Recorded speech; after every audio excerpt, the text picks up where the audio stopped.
Bum, bum, bum. Hello, everyone. It is Monday, the 29th of June, 2015, and this is Facerollin. And it's also my first day of summer class. Yay! So exciting, except not at all. Nah, that's fine. And we came back from E3 We did. like 2 weeks ago.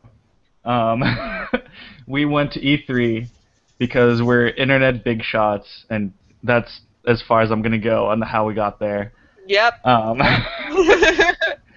They were definitely, we definitely went with our names on the badge. That is correct, and that is also why we got some sweet YouTube swag. At least one person in this call had their name on the badge.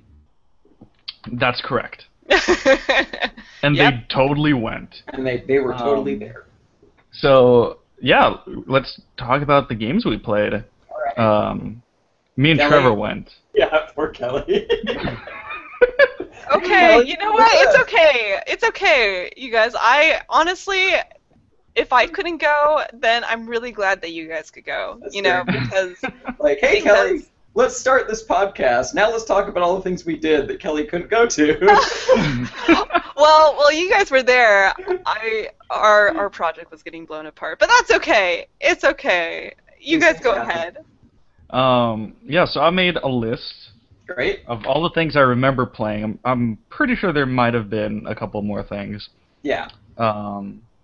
So I just did it in order of whichever one I remembered. Great. So this is not order of quality.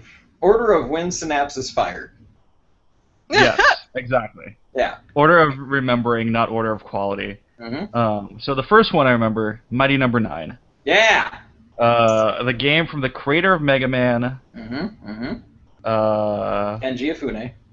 Yep, that's the one. Yep. Which is basically Mega Man XX. Are you gonna add another one, or are you gonna stop at the two? No, because right, there was Mega Man, then Mega Man X, then I guess this is like Mega Man Y. Okay. Yeah. Mighty Number Y. Exactly. Yeah, like I have been looking forward to Mighty Number 9. I didn't back it because at the time I thought about kickstarting it. It already had like more than enough money. So I just kind of figured, Wait, Kenji Ifune kickstarted a game? He did, because he left Capcom, and this is the game that he made after leaving Capcom. So Dude, that's kind of amazing. Yeah. That's awesome. It's really cool. It's also exactly what the creator of Castlevania did when he left Konami. Yep, which is more recent. That is a much more recent thing. Yeah. Mighty Number 9's been in development for like 3 years, I think. Oh, wow. Something like that. Something I remember hearing about it forever ago. Mm-hmm. And yeah, we finally got to check it out at E3, and it's Mega Man with a dash mechanic.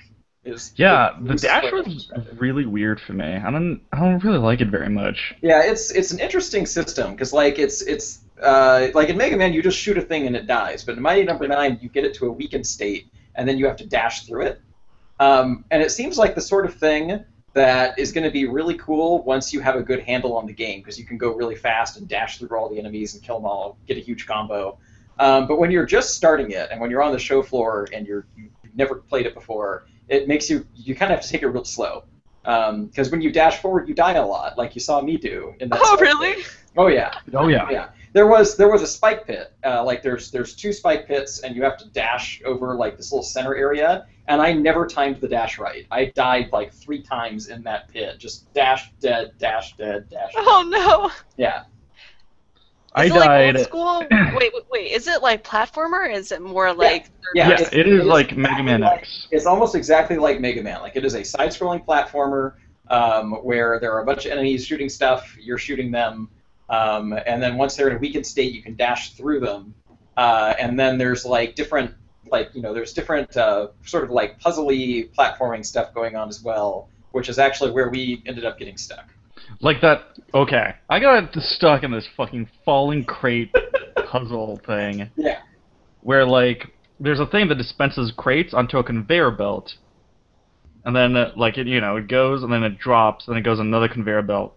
So you're trying to go from the bottom conveyor belt onto the top one somehow, and there's like a ladder but the top of the ladder is blocked with an explosive crate or explosive barrel. And then the boxes are also being dumped into a spike pit. So if you ride it too far, you'll fall and die. Yeah, so the box also pushes you into the spike pit, and if it falls on top of you, it does a little bit of damage. Mm-hmm. Yeah. That puzzle was impossible. I feel like us being on the show floor and having people behind us made that puzzle harder. Because, like, if I was at home, I would stop and take my time and look at it and be like, let's see, I'll mess around with this, I'll try this. But when you're on the show floor, you want to just kind of keep going because you don't want to take up a lot of time. And it makes it hard to approach something like that. Was it really crowded? Was it kind of like were there a lot of like pushy like get off of the game because there are like 30 people in line behind you to go experience it? No, there was like 2 or 3 people in line at any given time. Yeah, oh, really? It's a fairly. I did not see any real problems as far as that goes. Like, there's no real sense of people being like, stop hogging the game. Like, everyone's pretty nice at E3. Yeah, but there were people who did hog the game. That did happen. Yeah. Oh no. Which, enough eventually. especially in one of the later games I'm going to mention. Okay, let's keep going through. Yeah. Also Mighty Number 9, when you kill a boss, you get their power, much like in Mega Man. Yep. Overall, I walked away from Mighty Number 9 being enjoying it and thinking that I would rather play it at home than on the show floor. So do they have a release date for Mighty Number 9? It's coming out really soon. I think it's actually even... Is it available on Steam yet? I don't remember. I don't think so. I know... Let's see. 9. No, it doesn't have a Steam page yet. But I know it's coming out... September 15th is the release date. Yeah. There we go. Nice. Yeah. So we played that. That was okay. That was in the Square Enix area. Yep. Where we played, I guess this is a decent segue, into the Final Fantasy XIV expansion, which was awful on the show floor. Yeah, it seems like Final Fantasy XIV really isn't something that lends itself for a quick playthrough. No. Yep. They're basically like, hey, you have every single class unlocked at level 60, do whatever you want. Yeah. It's like if someone sat you down in front of WoW with a max level character and you have never played WoW before, even if you have a little bit, like if you're like me and you've only played like 20 levels, setting someone down in front of that, they just fucking stare at it like, what the fuck you want me to do? I don't know. Yeah. And wait, so were you able to like play any class you want then? Or yeah, every single one was there at level 60, and they had a gear set for every single one registered on the computers. Oh, nice. So you could switch to any class, and you would have every ability unlocked. Yep. I mostly just, I don't know about you, Caps, but I just tried out the different mounts and flew around on them to see how they acted in the air. Yeah, I did. It was okay. It was, I don't know. I always felt like movement in Final Fantasy XIV was a little bit unresponsive. Yeah. And that translated the same into the flying. I really enjoyed flying around in the Fat Chocobo.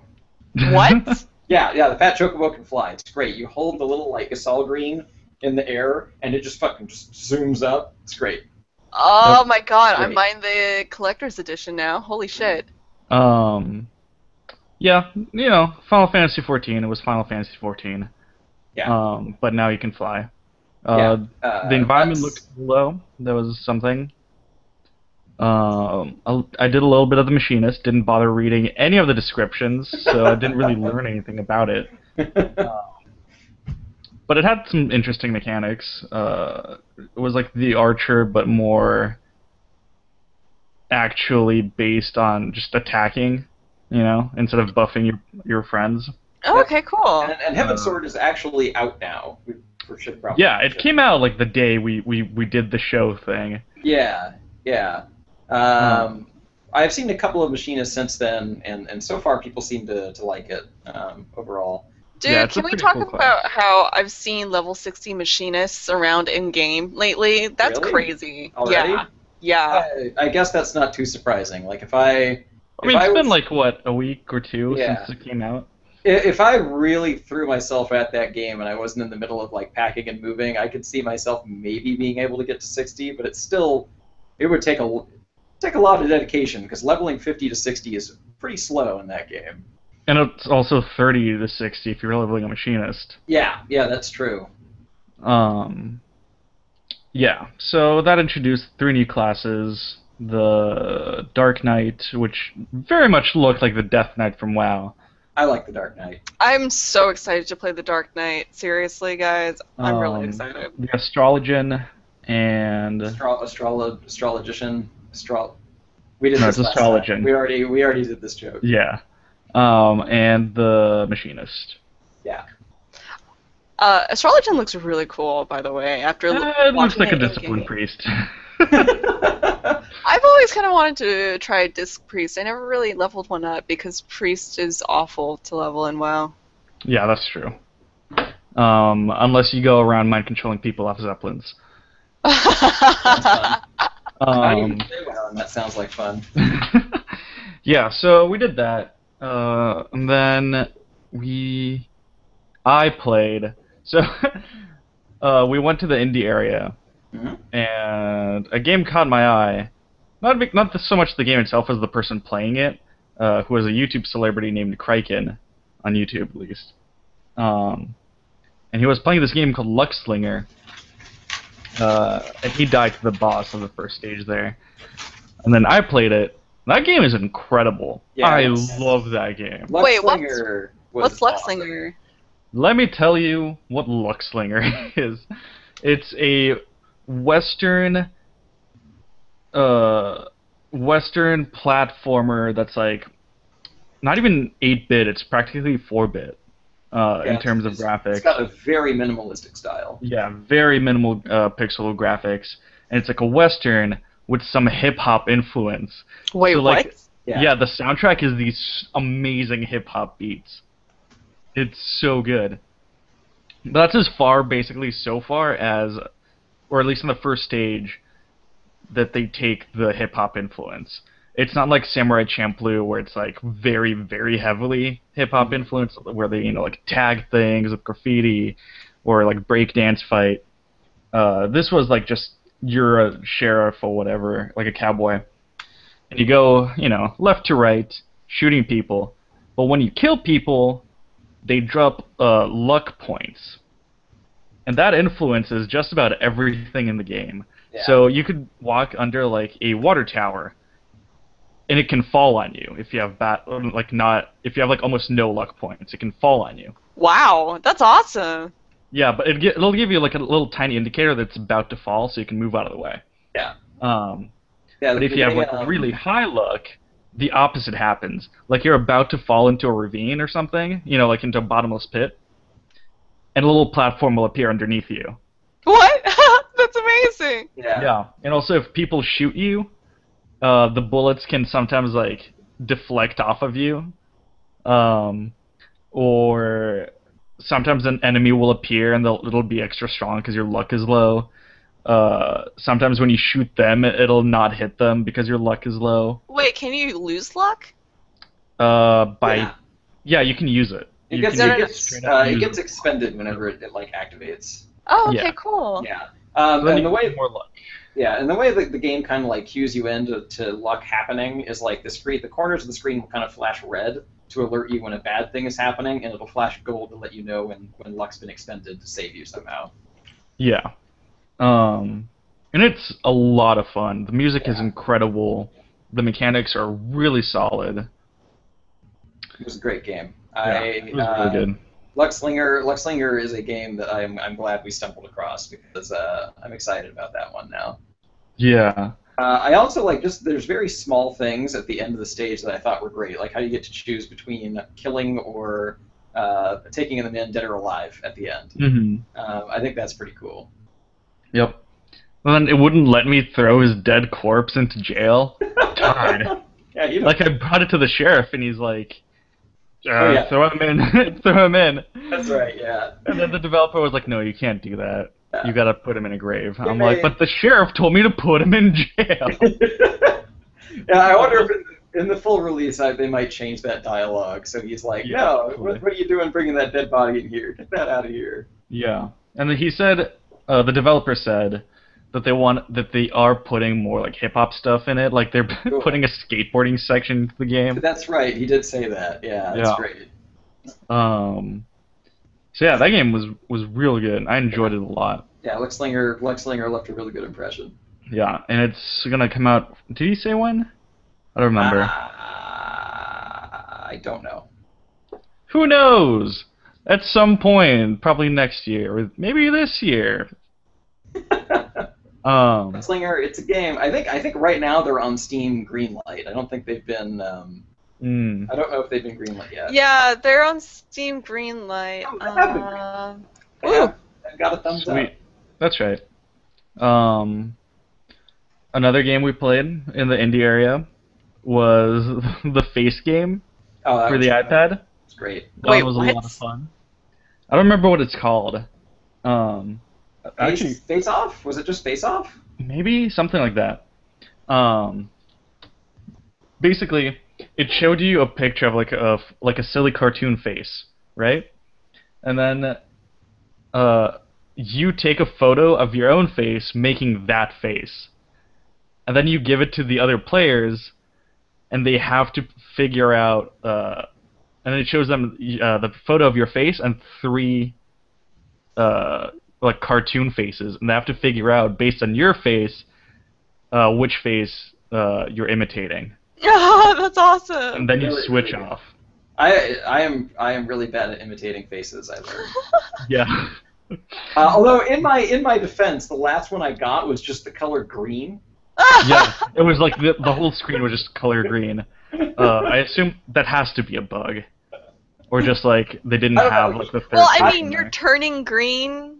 I asked the developer about it because I showed it to him and I was like, what am I supposed to do with this? And he was like, get creative. Ah!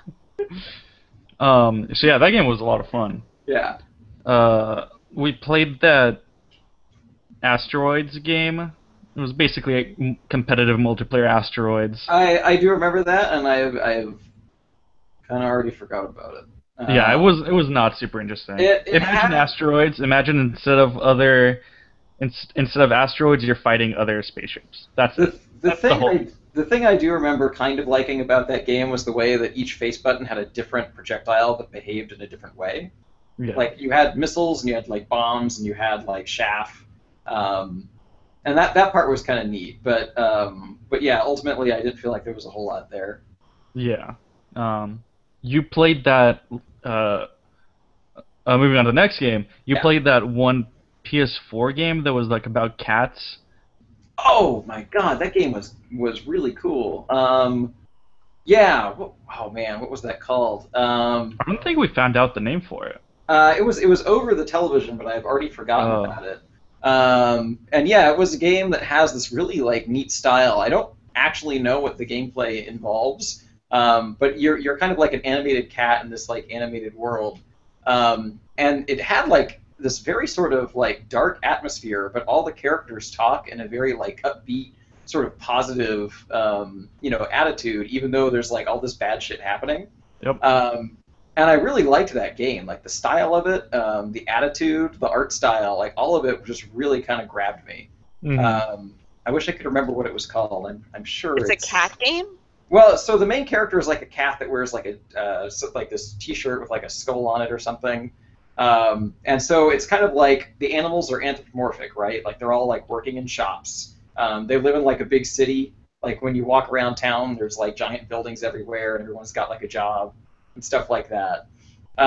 So like the game, you being a cat is not like it is part of the art style, but you are not like, I don't know, knocking stuff off furniture or mewing. Like you're just walking around talking to people. Wait. Do you ride a unicorn in this game? You do not ride a unicorn. Okay, that's a different game, sorry.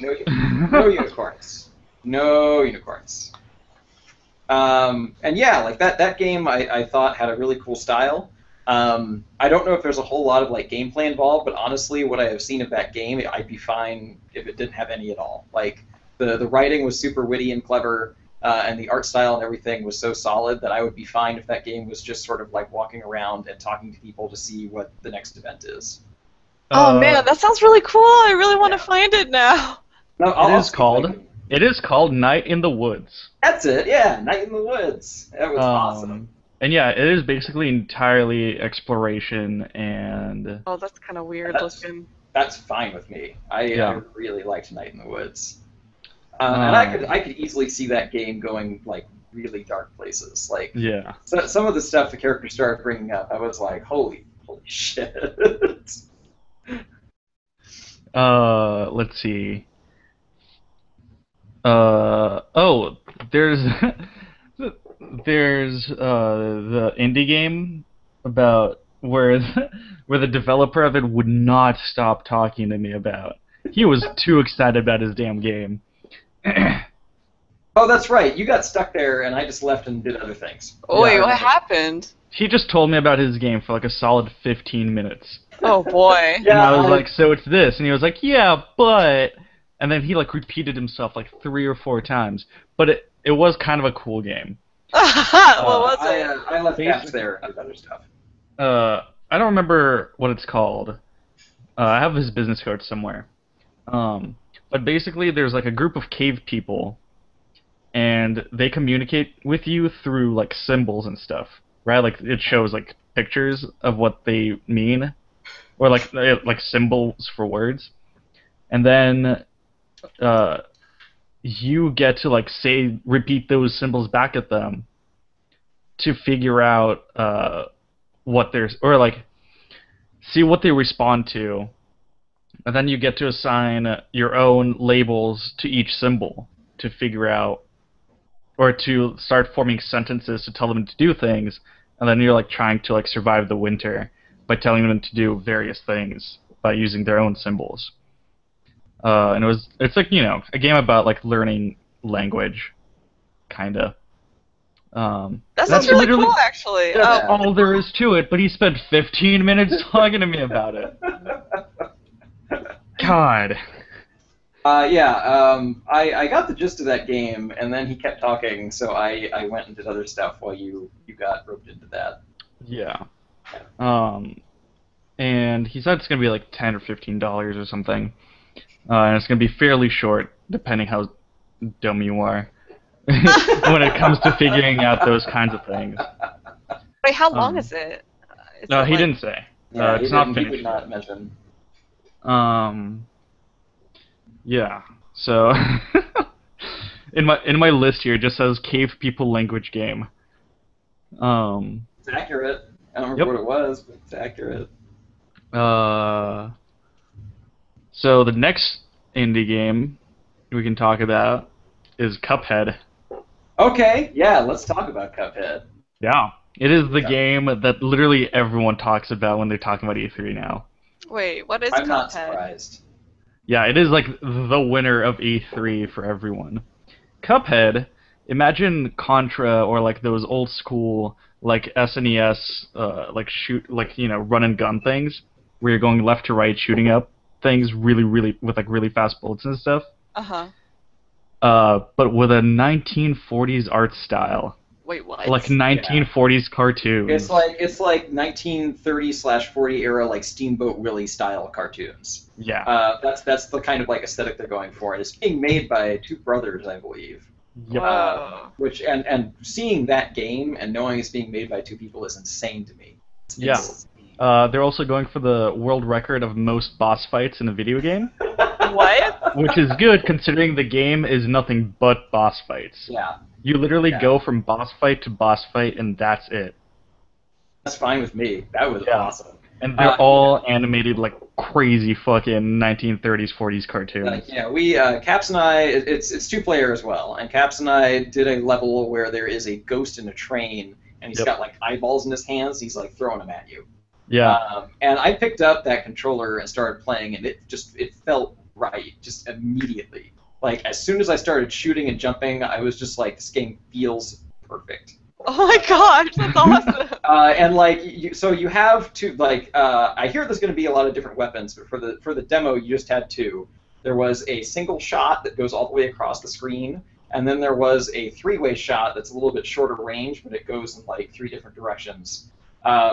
And like the gimmick of the boss fight seemed to be learning to switch between when to hit him from far away and when to switch to your short range stuff to break his projectiles. And I have since learned that that is actually a core mechanic in the game. That basically like the color of your weapon allows you to parry certain shots that the boss does, and that fills up your super meter, which allows you to use that super attack. Wow. Yeah, I didn't know that. When we were playing the game back at E3, I was just like, that meter got full, cool, and then I would just use the ability. I didn't realize that there was actually something I could do to make that meter fill faster. Yep.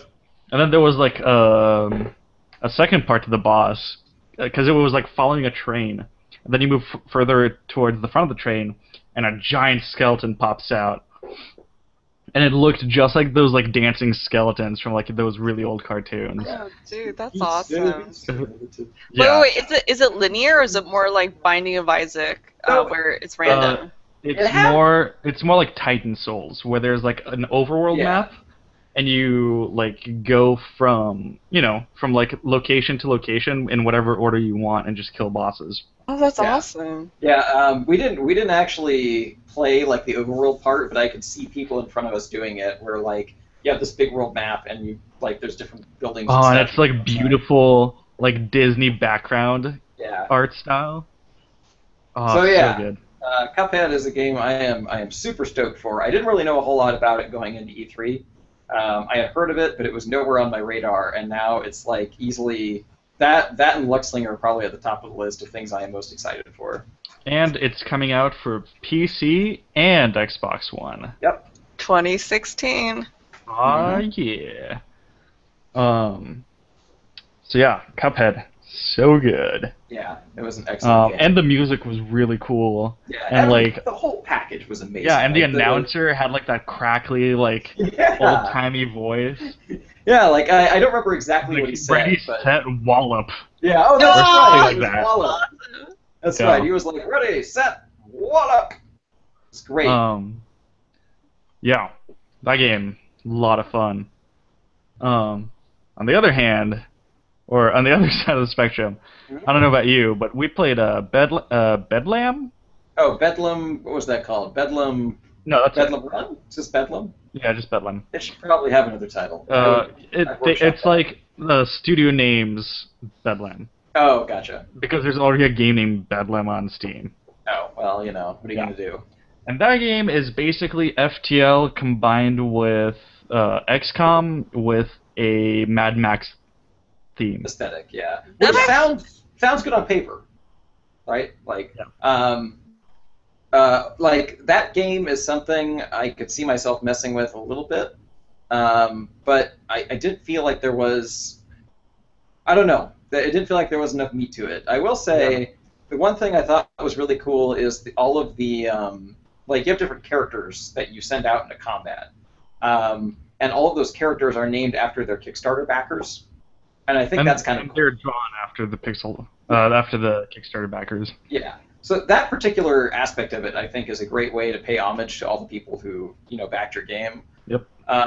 But yeah, like basically you pick a spot, and then your convoy all kind of rolls out in the desert, and then sometimes there's combat, sometimes there's not. For the combat, it goes to a separate screen where you do like an XCOM style battle. I guess actually Banner Saga was maybe a more apt comparison. Because Banner Saga had a very limited tactical combat thing where archers can only hit at a certain distance, and melee guys can only hit at a certain distance. And this game kind of had the same thing going where it was snipers can only hit 5 squares this way, 5 squares this way, and anywhere in between is just they can't get a shot off. And yeah, the difficulty escalated really fast for me. It was I lost all my people very quickly. And instead of the game being over, it just let me kind of hire new people. I don't know if that's how it's going to be in the full game. I kind of hope not, because you kind of need those characters to level up in order to advance at that point. So yeah, there's, I don't know, there's something to it, but at no point in that was I yeah, I'm pumped and ready for this game. It seems it seems like there's a lot of games out there that do those different things a little bit better. And visually, that's a shame. It looks really nice visually. Actually, I honestly thought the actual combat part was really ugly. Oh, really?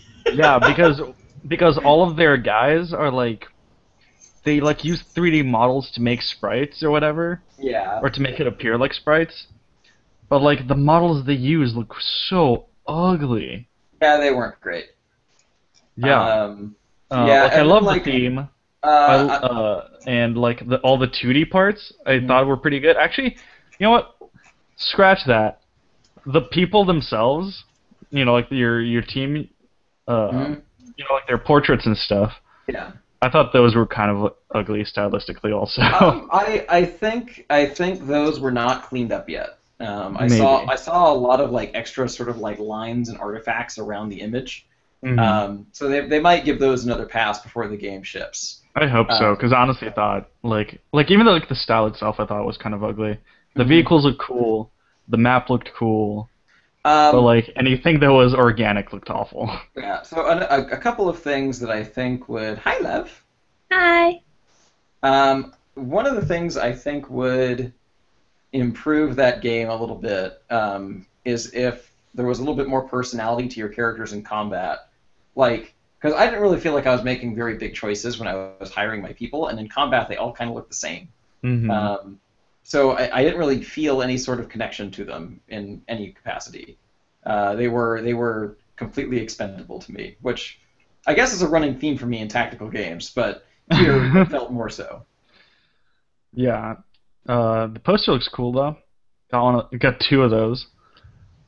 Uh, so yeah, Bedlam. Eh. Oh, that's a shame. Yeah.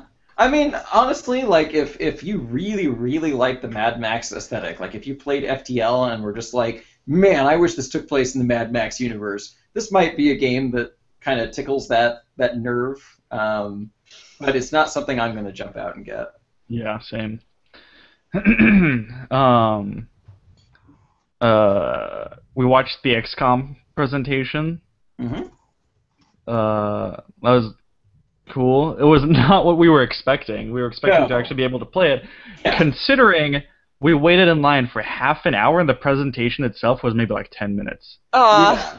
Yeah. I mean, it was cool. Yeah. But like we kind of assumed that like that giant complex was for like live demos of the game, which I realize now was uh, maybe overly ambitious on our on our enthusiasm. Was it Uh, though? They had a huge space. they did have a huge space. You're right about that. And it took us That area. forever to get in there, and the presentation itself was fairly short. Yeah, you're right. Actually, it didn't seem that long. They kind of they ran one mission in XCOM 2. A Um, really sped up mission yeah, that very was made solid to be like mission, much more visual and stuff. which was smart. I Yeah. mean, for show Uh, floor.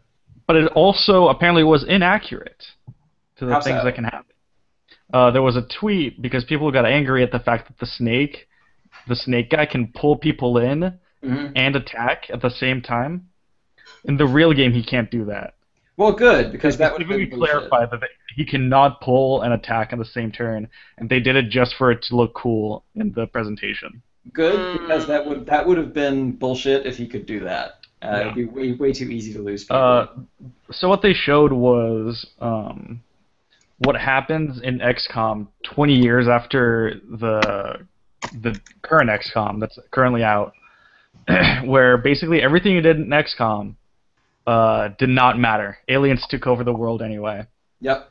and humanity straight up gave up. And this is the 20th anniversary of humanity giving up, and you're playing as a Wow. rebel faction, Yep. trying to destroy like a big monument that's like aliens helping out humans. Um, so yeah, it was it was actually like during the daytime, which I don't think there's any daytime missions in the current XCOM. Um, Oh yeah, you're right. there was like a big crowd. Uh, there's all your units actually have accents that Yeah, that's cool. correspond to their nationality, which I thought was cool. Yeah. Because in the current game, I think they'll all have American or British accents. I don't remember. I feel like I remember some variation, but it's not as present as it was in XCOM 2. Yeah. Yeah. They showed off some new classes. I think they said there's two new Yeah. classes. So the one that I Um, found the most interesting is like since the aliens control everything, now. There's like sort of technology all over the place working against you, and so one of your classes is an engineer who can hack like turrets and stuff and turn them on the enemy. So wait. Forgive me, but what is XCOM? I actually never played it. XCOM is like Strategy fun time. yeah, it's a strategy game that's like Fire Emblem kind of, but everyone's ranged. Oh, okay. It's a turn-based strategy game where like basically like you go out on missions to fight aliens, and in between those missions you make choices at your home base. So you can like upgrade weapons, you can upgrade armor, and those choices reflect you advancing in technology and everything. And the game had a very huge following a long time ago in PC games where it was much more obtuse. The new XCOM game that came out a couple of years ago sort of refined all that and made it easier to understand. The one feature I miss from the old XCOM games, by the way, is the ability to put your bases anywhere. I always used to put one on like Madagascar. Yeah, that was like my home base. But yeah, it's a very popular series, and I'm excited for XCOM 2. It looks like they've done a couple things to sort of liven it up. Yep. XCOM 2 looked very cool. Mm-hmm. And they're introducing randomly generated maps, which, took them long enough. Yeah, XCOM could have really benefited from that. And enemies actually, take their own turns before you discover them. Yeah, because that makes currently, sense. the enemies will not move until you, stumble upon them. Mm-hmm. And then they get a free move. Okay. Yeah, which is extremely annoying. Yeah, in the current state of XCOM, it's really annoying to be trying to sneak up on an enemy, and then as soon as you detect them, they get to run around and take cover. Yep. And there's no it seems like in XCOM 2 they've built situations where you can be stealthy. Like you start the engagement when you choose to start it if you're playing well. Whereas in the current XCOM, there is no way to do that. They seem to know where you are at all times, no matter what. Yep. Yeah. So XCOM 2 looks pretty sweet. Yeah. I played that one game, which again was not good for the show floor, where Trevor says I can build things and I look like a creepy wooden doll. Yeah. What was that game called? It came out a while ago. So what was on the show floor? What was on the show floor was the PC build, and it's called Tomorrow. Oh, was it the PC build? I think it was the PC build. It was called what's that called? Tomorrow. Because I played with a PS4 controller. Yeah. Wait, was it called Tomorrow Children? That's it. Yeah, Tomorrow Children. And it has it's a really bizarre game, and the whole thing is a big communal game where everything kind of looks like sort of like dolls, and it's got this very sleek, very slick style. And the object of the game is everyone is going around collecting resources, and the whole thing is supposed to kind of feel like Mother Russia, right? It's like USSR style stuff. And it's a very cool game. It's got a very unique style, but it's not a great game for the show floor because it takes a long time to really dig in. Because you can build stuff, you can collect resources and fortify a base. All these people are running around. You can go help them out, but all that stuff takes a lot more time than you have on a show floor where you only have 5 minutes to play the game. Yeah, I think that what I did amounted to picking up an apple and throwing it away. That is exactly what you did. That is what I did in that game. That was your experience with the Tomorrow Children. That sounds really cool, though. It's a great apple throwing simulator. It's a neat game. I'm excited about it coming to PC because so far it's been a PS4 exclusive, I think it still is a PS4 exclusive. It is, yeah. And it is not coming to PC. Oh, it's not? Oh. Well, I believe so. Why was it on the show floor then? That game's been out for a year. I don't know. That's weird. That's a weird thing to do. Wait, hold on. It says 2015 as the release date. It's actually not out yet. No kidding. Yeah. That's weird, because I definitely know that a lot of people are playing it on PS4. I wonder if there's some sort of early access thing going on with it. Because I've seen a lot of people playing it. Yep. Okay, well, weird. And then there's a game that both me and Trevor played. I played a whole bunch more afterwards. Brawlhalla. Mm-hmm. Wait, Brawlhalla? Brawlhalla. Kelly Sauce played it, I believe. Basically, it is a Super Smash Bros. Game for the PC, and I have a lot of fun with it, although progressively less fun the higher rank I get in ranked play. I don't know. I feel like I beat you pretty bad last time we played. You did, very much so.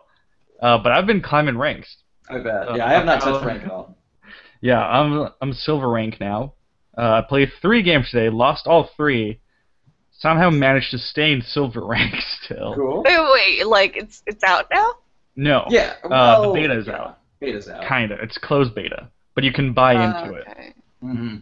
You can buy a founders pack and automatically get beta access. Oh, nice. But you can also sign up for a free beta.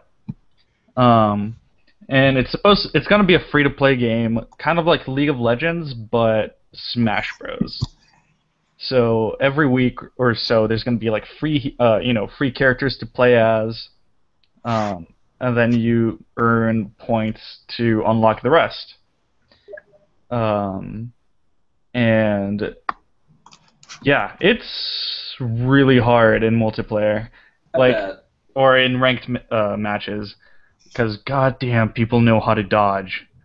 Holy crap! I almost never use the dodge button. I should. Yeah, it is. Dodge is like your most used move online. It is so frustrating. Yeah, silver rank. I have something like 20 wins and like 10 losses or so.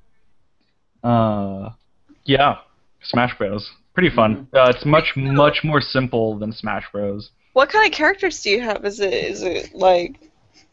It's they all have sort of like a very cartoony aesthetic. Like there's like a cowgirl who's got like guns. Every character has 2 weapons. That's kind of like the thing in Brawlhalla, is like a weapon icon appears on the map, and when you go pick it up, your character will get one of their 2 weapons. Yeah. And so like there's like a cowgirl, there's like a Minotaur character, there is a Viking, which I know Caps is very fond of. There's a couple of like sort of out there ones as well. There's like a Highwayman character. He's kind of neat. Yep. I forget his name now. It's basically imagine League of Legends characters in 2D and like more cartoony. Okay, cool. There you go. That actually sounds pretty cool. So do they have a date on when that's going to be coming out? No, I don't think so. It's currently in early access. But it's like pretty much feature complete. Like it's very, very playable. The netcode is like pretty much perfect. Even queues in it are fantastic. You know how like in League of Legends or Dota you can spend like 10 minutes waiting in queue? Yeah. In this one, it just puts you in a game against bots while you wait for your queue. And the queue even then pops in like 30 seconds. Like you will not get no one will get a single kill on those bots, and they won't kill you in the time it takes to like get into a match. It is super quick. Nice. Yeah, it's a lot of fun. I like it a lot. And I have an exclusive skin from E3. Apparently, they were also giving away that skin at PAX. Okay. Yeah. Hey! Can I stop really quick? Go for it. So, hey, Evie, do you have a headset? Because we can hear the you clicking on your laptop. I don't. That's my fault because I'm talking to her on Steam about all the rental places I was looking at today. Do you have like do you have a headset for your like Kelly? Yes. I'm in the middle of nowhere.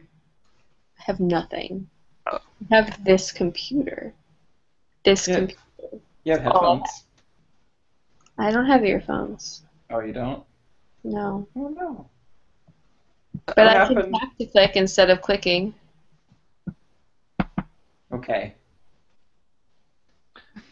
Continue, Caps. What's Sorry. anything else? Anything else on the list, or is that the last one? I think that's the last one. All right. XCOM, Wooden Doll. Yep. Yeah. Do you remember if we played anything else on the show floor? I'm sure we did, but I don't know if any of those other things left as much of an impression. Yeah. Oh, I played Street Fighter V That's right.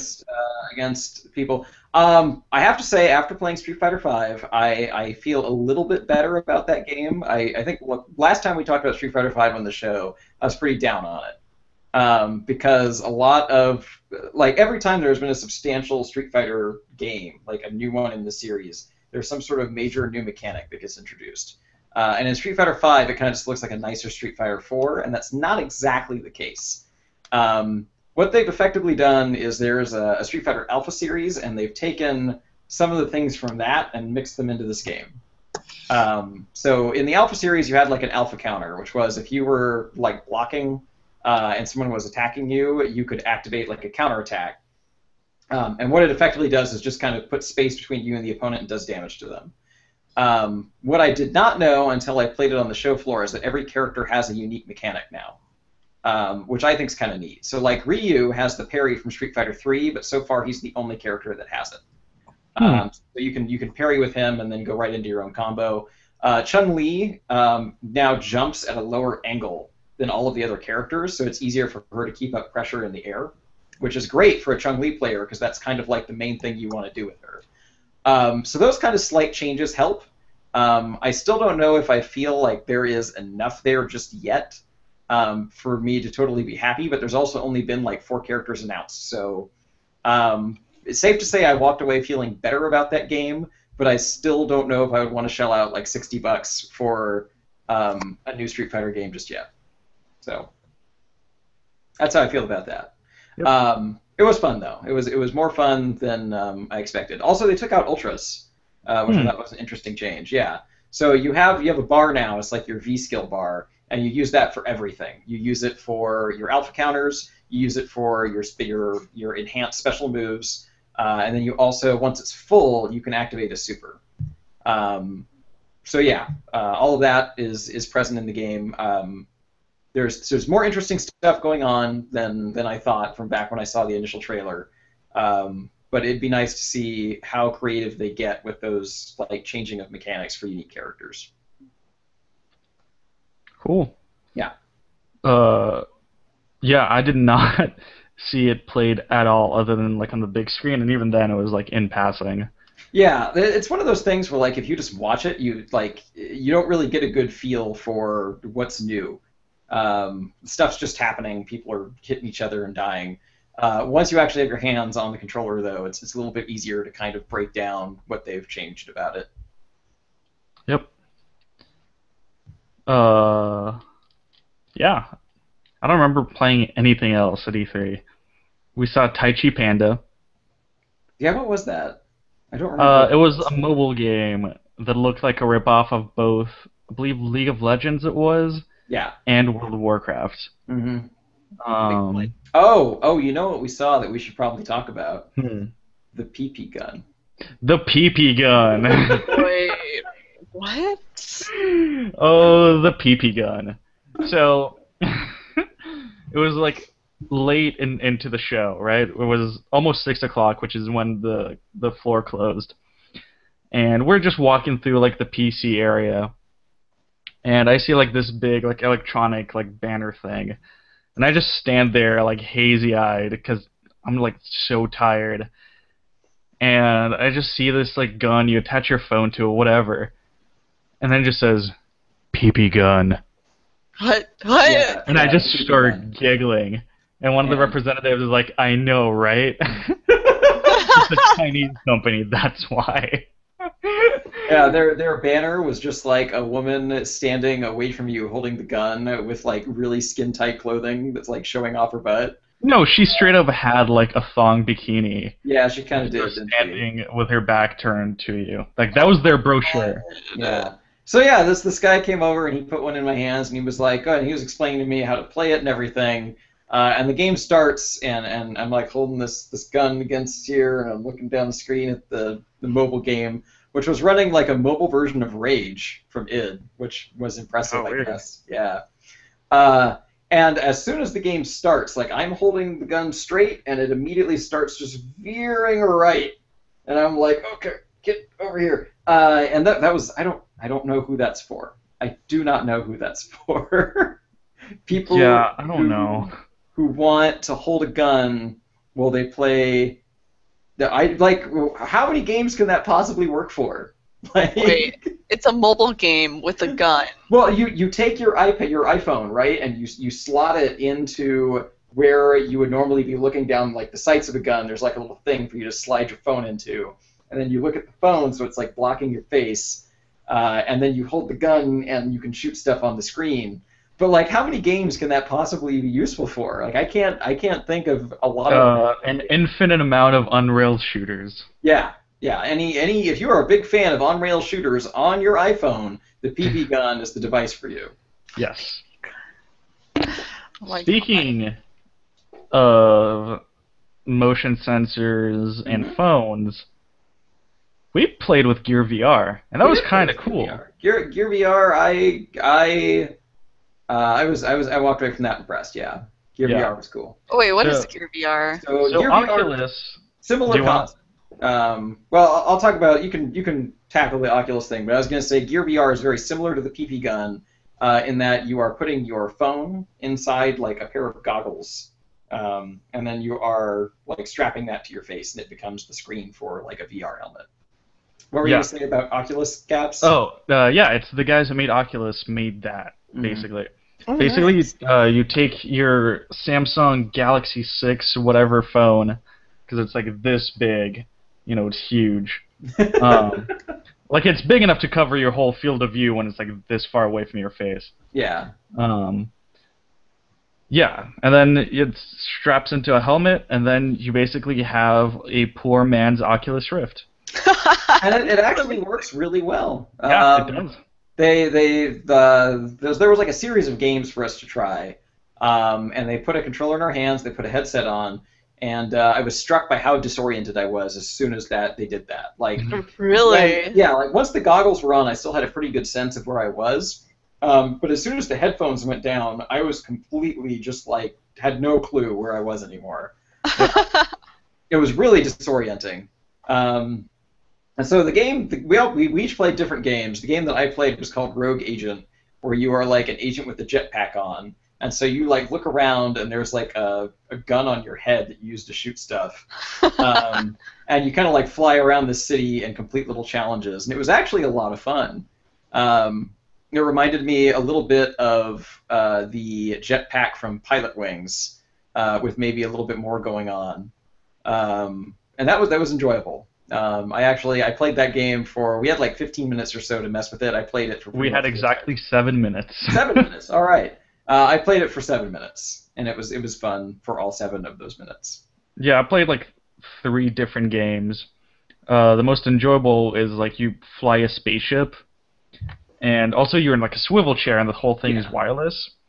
So you fly a spaceship, and it moves towards whatever direction your head is facing. Oh, nice. So if you like turn like backwards in your chair, you'll fly in the other direction. Like you'll, turn around. Then you like look up to fly up, you look down to fly down. But the problem was to shoot, there was like a little touchpad on the side of the helmet. And so you hold the touchpad to shoot, and then you like slide your finger forward to shoot rockets. Oh. Yeah. That's interesting. Yeah, so it was me doing this, like, because there's no reason to ever stop shooting. So it was me holding my arm up like this, and it got tired really quickly. Wait. What does this look like? He's holding his finger on the side of his head next to his temple. Exactly. That's where the buttons were on top of on the controller were like so you have an actual controller in your hand, but for certain functions in like the game and outside of the game, you had to tap this little button that was on the side of the headset. Yeah. And so yeah, he had to hold his hand up next to his. No, this was Oh. not a button. This was a touchpad. Oh yeah, it's Yeah. But yeah. Otherwise, the game was pretty fun. I also played some game where you just like it was just a turret section where there's like enemies invading on water, and you're like moving your head around to like shoot them with a mortar cannon. That made me feel sick almost immediately. No, no. Really? Wow. Yeah. And then I played some other game that was like a Legend of Zelda ripoff, where like That's a strange choice for a VR game. yeah, but like your camera view is like the corner of the room, Oh.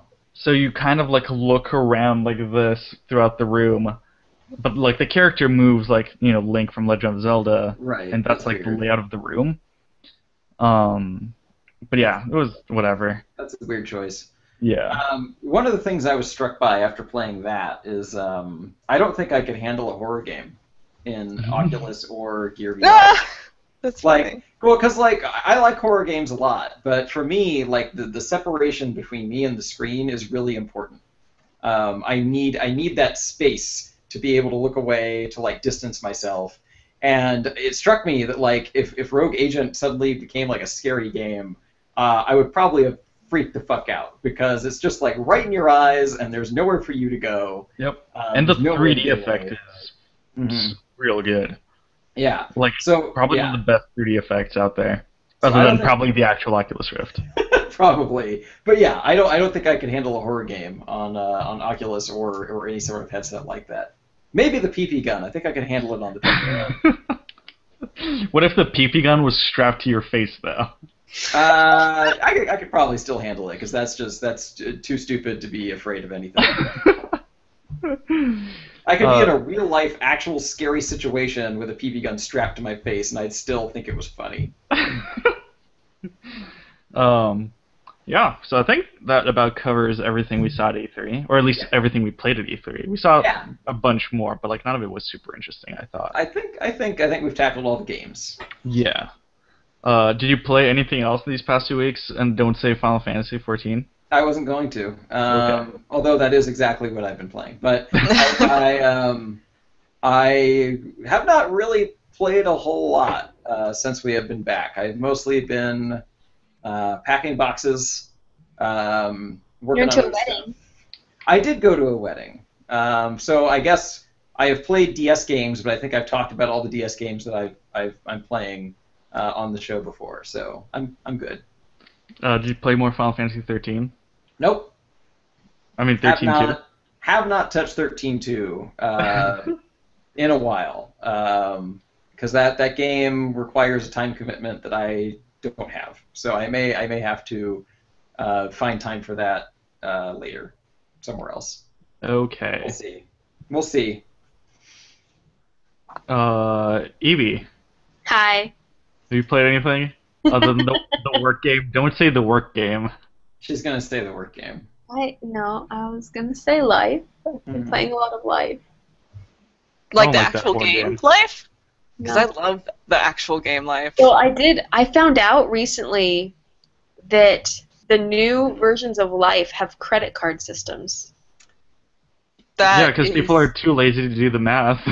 No, like you can take out credit in the game. Oh. Like it's a real credit card. Oh. Like real, Oh my god, can you also get into crippling credit card debt? I don't know. Because that really would be the game of life. And then you end up in a trailer park. Oh no! It's apparently been Sad completely alone. reworked to help give you the modern Flash of Life. So debt. No one is- uses cash anymore. yeah, you don't use cash. You use your credit card. You can take out. You can get into credit card debt. You get into college debt. Get into all the Dude. debt. Have they increased the cost of college? Because I think it was 20,000 when I played as a kid. I think so. Yes. Okay, good. Yes, and I think also lowered the amount of money you can make at a job to really even that whole playing field out.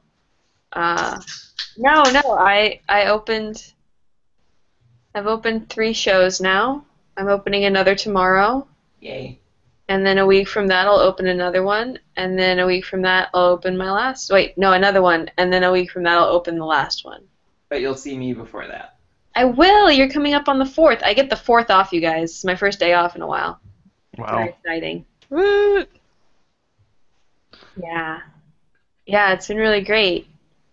Today I did notes, and then tomorrow I'm gonna make a bunch of little rosette flowers. So I can let you know how that goes. Okay. It involves a lot of color matching, sort of like a game. In that sense, you know. In the orange world, eventually I'll move on to the purple world. But same fabric, so you know the difficulty level will be the same, just a different color. Yeah. Man, that developer really didn't invest much in the gameplay. They didn't invest a lot. They're using very, very plasticky fabrics, so the textile portion of the game is not very pleasant. So you know, I would give it like a 3 out of 10 at most. That's my game. Yeah. Lots of ruffles. Kelly, is there anything you want to talk about? Well, I played. Okay, so I'm just gonna mention one thing in Final Fantasy.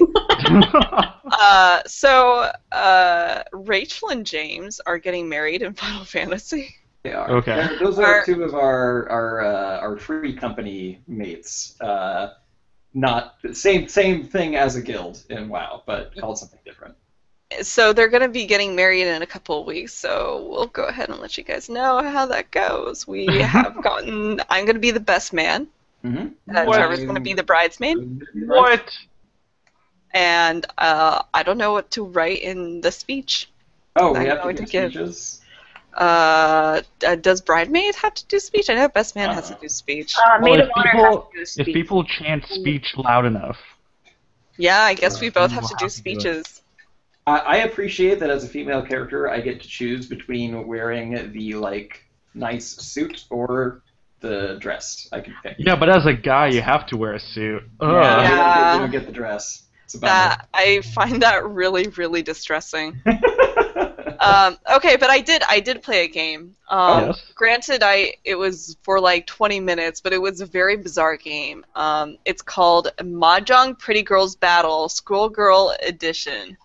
I saw the trailer for that on Steam, and I thought to myself, if Kelly sees this, she will buy it. Wait.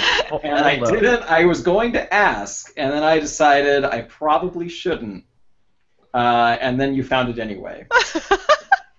Hold up. So Mahjong Pretty Girls Battle sells itself as kind of like a honey pop, but with Mahjong. But if you want a honey pop with Mahjong, you will be sorely mistaken. If you just want Mahjong, you will be very, very happy with your purchase. I do not. I will like this game. Yeah, want Mahjong. So for those who don't know how Mahjong is played, it's basically if hearts and poker had a baby, except with tiles. So you have, and there's a lot of gambling involved. So you have 4 people, and you mix up a bunch of tiles together, and there are different suits of I guess tiles that you can match together, and you get 14 tiles, and the goal is to have basically 4 sets of 3 that are either a straight or 3 of a kind plus a 2 of a kind, and that's how you win. But there's a lot of strategy in Mahjong because you can pick up and throw out tiles. So based on what your opponents throw out, you will base your strategy off of that. And this is a really hard Mahjong game. Like, the difficulty is very hard, right? And this game isn't translated, really. Like, the schoolgirls all talk in Japanese, so you don't really know what's going on. Great. But they just kick your ass in Mahjong, and then they're like, I don't know, Datai Bayo or something. Say something at you. Yeah, and what if you win? Do they take their clothes off if you win? Are you just not succeeding in this honeypot game? I'm not good enough at Mahjong to win. So it could result in creepy sex of some kind. But No. I went on the community page and on the forums, they were like, dude, I'm kind of disappointed that there isn't more titties in this game. And they're like, you know what? This is a great Mahjong game, but a terrible dating sim game. Wow. Which, yeah, so, like, this is kind of like, I don't know how, I'm glad that it's a Mahjong game, but after Honey Pop, I was kind of disappointed when the clothes didn't fly off. That's a bummer. I can't even like win Mahjong by myself. I can't imagine a versus Mahjong game. I've played Mahjong like solitaire, right, where you like take the pieces and set them up and then try to get rid of the entire pile. I have never succeeded because I always throw out pieces that I needed earlier at the wrong time. I love Mahjong solitaire. I cannot imagine playing a game where someone else can take pieces. I feel like that is a layer of depth to Mahjong I did not know existed. My grandma used to play Mahjong all the time, and she was really good at it, and she used to, like, win so much money from her friends doing it.